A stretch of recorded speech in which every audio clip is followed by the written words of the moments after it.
Hai conas tágaibh is mission dochtúir Tríona Ní Shíocháin agus táim chun labhairt inmh margheall rud nó bhaineann le bheith scoláir a Gaeilge in sa chéad bliain ar an ollscoil.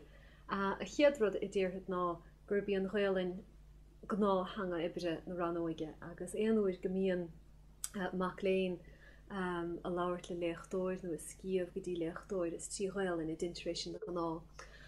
Ach chomáile sin tá sé anna háchtach do scoláirí Gaeilge tuairt féin Gaeilge a labhairt ón gcéad lá. Sé sin go bhfuil sé anna háchtach ar fad pobl Gaeilge chothú ar bhaith leis an bhálinn. Mar sin mollamíad de gachmach léinn Gaeilge a labhairt le na chéile de hir. Agus nuair a dintéir sin tá an feabhas anna bhór ar Gaeilge amach léinn agus tá an forbairt ar chumas cumarsáide namach léinn a gcuiteine trí Gaeilge. Mar sin mollamídé sin taobh mud a son tá annach difriochtaí idir an Gaeilge a dhéanamh in san ollscoil agus an Gaeilge a dhéanamh ar meánscoil.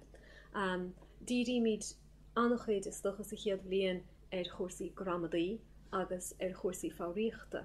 Agus maid le chósaí fáríochta cad is brí le fáríocht cilíonn fáríocht fuimeanna nádúrtha na Gaeilge.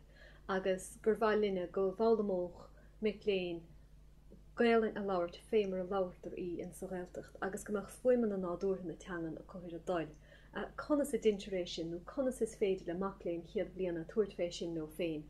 An chéad rud is féidir a dhéanamh ná bheith géisteach de cainteoirí dúchais ar bhaidir na Gaeltachta ar TG ceithir a bheith fear amachtas na fuimeanna son a chu difriúil ón níorla agus é sin a chuir a bhaim sa chaint agus tagann sé seo ar meis rís go dtíon bobbal Gaeilge.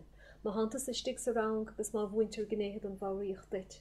Má bhíon dream scoláirí a gut ar taine agus má bhíonn si beléir a leir Gaeilge le chéile an son is féidir leat na gnéad sin a chuir bhaim. Na gnéad an ramadach atá gálam go a chuir bhaim agus mar sin de. Maid le léachtaí na chéad bbliana gan dat bíon ar gachmach léinn freastal ar a chuid léachtaí nó ar a chuid léachtaí ach tá sé tácht de chomma gomach an mac léinn am ibre go neasbleach agus tá an neasbleachas son maid le fálam an háchtach in sa chéad bliain. Tóga mé mar hampla cuasaí gramadaí.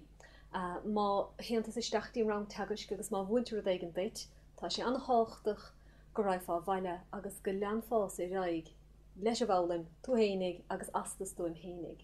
Agus mar sin féimar deirtear in san árán sanna chum taid mar chuna gáin árán an tréil geor a bhuair tá leabhar gramadaí an háchtach agus ar lí becheart go gcuirthach an mac léinn sár aithne ar an leabhar gramadaí agus go dain ar an bhocalóir agus go mbeadh an dárad san an aiceach agus tú am ibre a gcónaí.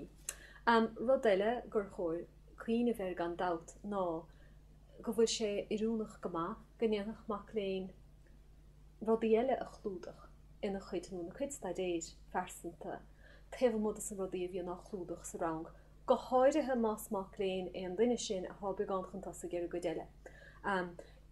Agus tú ar an ollscoil tá tú ddírig máisteocht omláin a cháid ar an Gaeilge. Idir áíocht agus a ramadach agus maidir le hanarís literagus na nihisin ar fad. Mar sin má há an Gaeilge a go sa hena féinnig. Tá sé an háchtach gníon fá gach iirecht an na bhéal hágad a thar dúní síir de fós mar cum cé chumach agus a háú.